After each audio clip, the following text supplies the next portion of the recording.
Hi, good afternoon. We're here today to talk about changing industries and disruption. And my thought on it is disruption in itself is not so interesting to disrupt something. What is interesting is to change an industry and make it better. And that is what my company has done over the last years. What you see here is the brands that we work for. It's behind these brands, what they all join is that they use Adyen for their global payments to collect money in different countries around the world. To give you a feel for the size of it, the 10 minutes that I'm talking here, for those brands, what we do is there will be 42,000 transactions going through the system in those 10 minutes and about 2.5 million of euros processed for those merchants globally. So it has a significant size.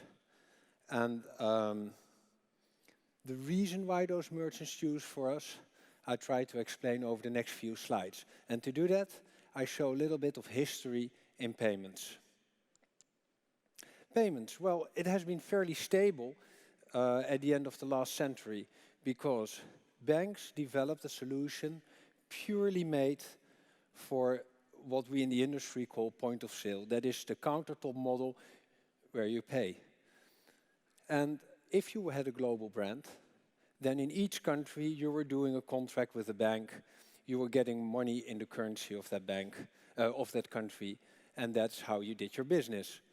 At the time things were fairly simple because banks had a direct contract with the merchant, they could sell their other services, and life was good for them. Every merchant needed payments, so every merchant would come to a bank.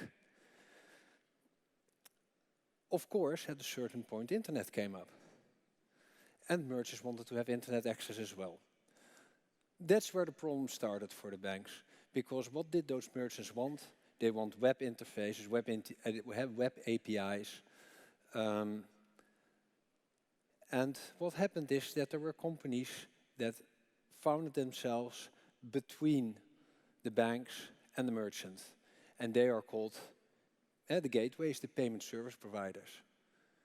So far, so good. But then there were also, of course, a new pattern of fraud was coming up. Because this is the environment called card not present. Here you don't have the consumer in your store. So there were special companies being founded for risk. Then there were the banks, and you needed to have as a merchant a contract with the bank for the payment method. So where you were in a very simple environment, you're now moving into complexity. And that complexity is you're dealing with multiple companies, you're dealing with the bank, you're dealing with the payment service provider, you're dealing with a risk company.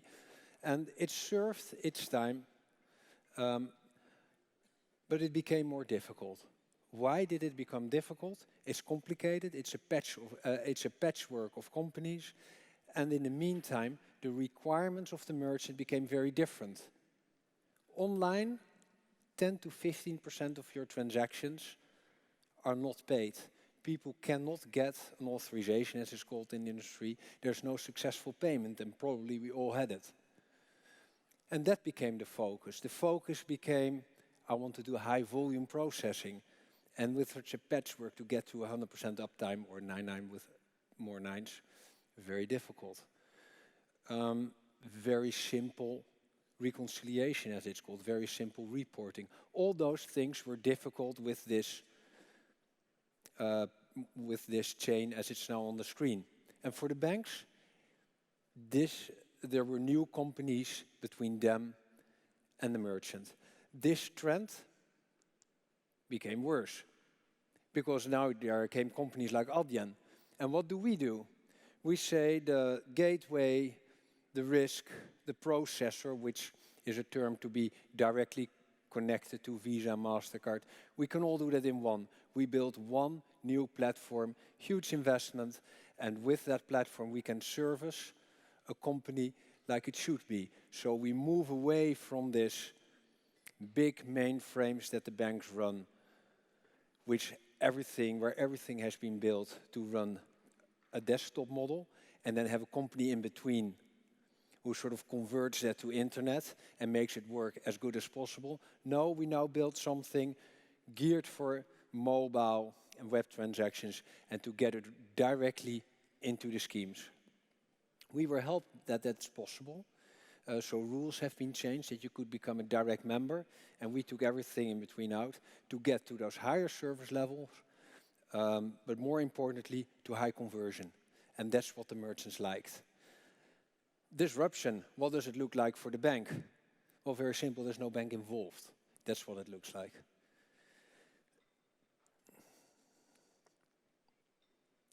So where do those developments take us? We have been in a situation where where internet was the channel where there's a lot of innovation. These were the days that you could do things where there were no services yet. But the merchants, many of the merchants who are very active online are also brands which have physical stores. And now you get the weird situation that you order something online and you want to return it into store. Those payment systems are not connected. And of course, the scenario what you want to have is the scenario which we, for example, run with a chain of hotels, where you order online, you get to the hotel, you put your card in, and you can enter your room. And there's not this past situation, which we all know very well. You book online, and when you get to the hotel, you have to give your card again, because the systems are not linked. To enter into that space is something which we have done and started pretty much 1.5 years ago, and we are scaling that up. So we're now looking at bringing that omni-channel promise to the market.